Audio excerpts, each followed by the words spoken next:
कंकाल का रहस्य। चौरा गांव के खेतों में इन दिनों खुदाई का काम चल रहा था। असल में इसी गांव से होकर एक अच्छी सड़क गुजरनी थी, इसलिए यहाँ खुदाई शुरू की गई थी। अचानक एक दिन खुदाई करने वाली मशीन से कुछ टकराता है। बाद में जब खोजबीन की जाती है तो वहाँ से 2 कंकाल मिलते हैं। पुलिस गांव के लोगों से पूछताछ शुरू करती है। आप लोगों को क्या लगता है ये किसके कंकाल हो सकते हैं? अरे साहब, हमें क्या पता ये किसके कंकाल है, आप ही लोग पता लगाइए।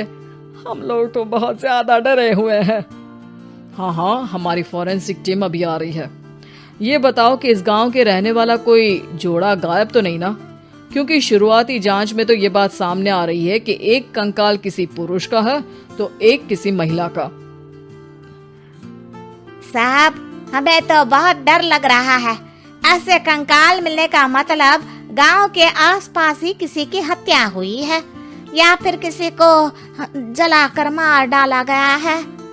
हाँ साहब, हम अपने परिवार को लेकर बहुत ही ज्यादा परेशान हैं। देखिए, आप लोगों की परेशानी हम समझ सकते हैं, लेकिन आप लोगों को पुलिस का सहयोग करना होगा, क्योंकि आपके सहयोग के बगैर हम ये पता नहीं लगा सकते हैं कि आखिर ये किसके कंकाल है और इनकी हत्या किसने की। ठीक है साहब, गांव के लोग आपका पूरा सहयोग करेंगे।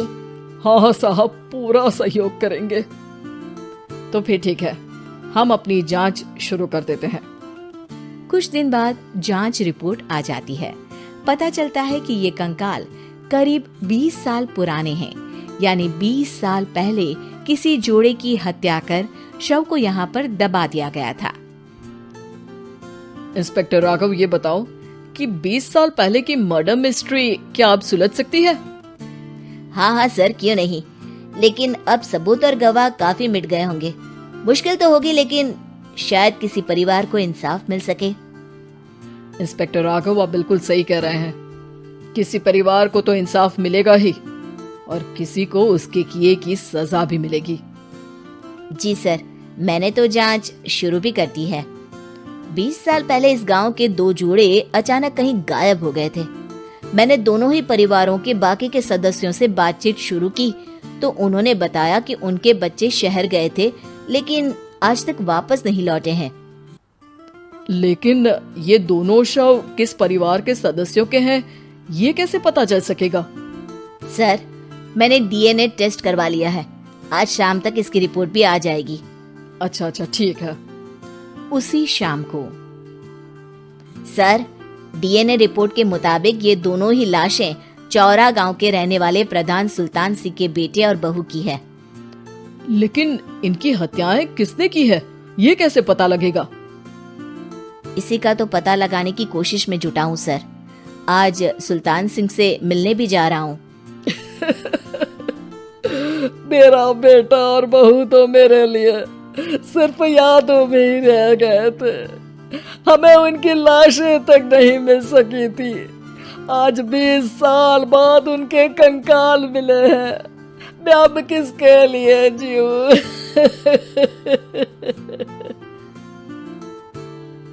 लेकिन सर, क्या आपकी किसी से कोई दुश्मनी थी? अपने बेटे बहू की हत्या के लिए आप किसे जिम्मेदार मान रहे हैं?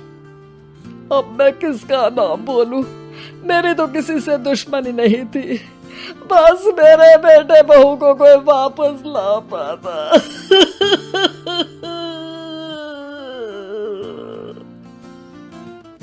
इसके बाद सुल्तान सिंह फूट फूट कर रोना शुरू कर देते हैं। सर, अब आप इनका अंतिम संस्कार करवा सकते हैं। कम से कम इनका शरीर ना सही, इनका कंकाल तो आपको मिला है। लेकिन हाँ, अगर आपको कुछ भी याद आए तो जरूर बताइएगा।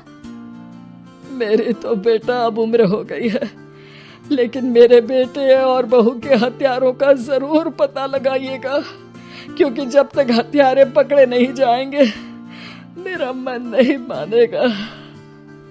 सर, हमारी पूरी कोशिश रहेगी हत्यारे को पकड़ने की। लेकिन एक बात बताइए, उस वक्त आपको किस पर शक गया था? उस वक्त मेरे एक ड्राइवर को पकड़ा गया था, लेकिन सबूतों के अभाव में उसे छोड़ दिया गया था। अच्छा, और ड्राइवर पर कैसे शक हुआ था? क्योंकि उस दिन ड्राइवर छुट्टी पर था। उस समय लेकिन लाश क्यों नहीं मिल सकी थी? उस वक्त पुलिस ने बहुत कोशिश की थी, लेकिन दोनों की डेड बॉडी नहीं मिल सकी थी। ठीक है, हमारी तफ्तीश चल रही है, मैं फिर आऊंगा। इसके बाद इंस्पेक्टर वहां से चला जाता है और सुल्तान सिंह अपने बेटे और बहू की याद में खो जाते हैं। कुछ दिन बाद सुल्तान सर, एक बात बताइए, जब आपके बेटे बहू की हत्या हुई थी, उसी के आसपास आपके ही गांव का रहने वाला एक और जोड़ा उसी वक्त गायब हो गया था ना? हाँ सर, अलका और अभिषेक, वो भी मेरे बच्चों जैसे ही थे। तो फिर वो कहाँ है? उनका भी आज तक पता नहीं चल सका, लेकिन बताते हैं कि कुछ साल पहले अभिषेक को गांव के ही किसी आदमी ने मुंबई में देखा था, लेकिन फिर वो गायब हो गया। यानी अभिषेक और अलका की हत्या नहीं हुई थी, बल्कि उन्होंने किसी वजह से खुद ही गांव छोड़ दिया था। हाँ, हो सकता है, क्योंकि अभिषेक मेरे बेटे संतोष का अच्छा दोस्त था और उसका मेरे घर भी आना जाना लगा रहता था। हो सकता है कि उसने मेरे बेटे और बहू के बारे में सुन लिया हो और ये गांव छोड़ दिया हो सकता है। उनके परिवार का कोई अब नहीं रहता क्या इस गांव में? अब तो कोई नहीं रहता। एक चाचा थे, लेकिन उन्होंने भी अपना पुश्तैनी मकान बेच दिया है। वो भी अब कहीं शहर में ही बस गए हैं। ओह, अभिषेक और अलका के बारे में भी पता लगाना होगा। हो सकता है कि वही इस हत्या के बारे में कुछ बता सके। हो तो सकता है, लेकिन वो बेचारे तो खुद ही वक्त के मारे थे, वो क्या बताएंगे। फिर भी सर, जब केस दोबारा खुला है तो जांच तो करनी ही पड़ेगी, और इस बार तो लाशें भी बरामद हुई है। कुछ दिन तक लगातार तफ्तीश चलती रही। एक दिन थाने से सुल्तान सिंह को फोन आता है। हाँ, कौन बोल रहा है? सर, मैं कांस्टेबल तुलाराम बोल रहा हूँ थाने से। आपको थाने आना पड़ेगा। थाने? लेकिन क्यों? सर, किसी की पहचान करवानी है। अच्छा ठीक है, मैं दोपहर तक पहुँचता हूँ। सुल्तान सिंह दोपहर में थाने पहुँचता है। कई पुलिस के अधिकारी वहाँ मौजूद रहते हैं। सर, आपके बेटे की हत्या का रहस्य आज शायद सुलझ जाए। अच्छा इंस्पेक्टर राघव, पर वो कैसे? सर, उस आदमी को देखिए, क्या वही अभिषेक है?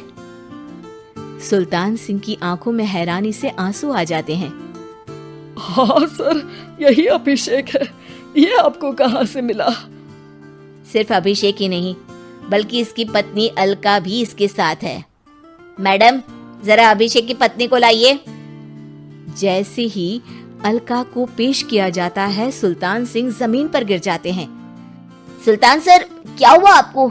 आप अलका को देखकर गिर क्यों गए? सुल्तान सिंह सर पकड़कर बैठ जाते हैं। ये अलका नहीं, बल्कि ये तो मेरी बहू रितु है। पूरा थाना एक दूसरे का मुंह देखने लगता है। क्या?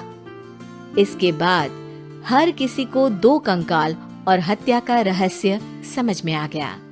अभिषेक और रितु ने मिलकर संतोष और अलका की हत्या की थी और लाश को जमीन के नीचे दबा दिया था। आज 20 साल बाद इस हत्या का रहस्य खुल सका था कि अवैध प्रेम संबंध में 2 मासूमों की जान गई थी।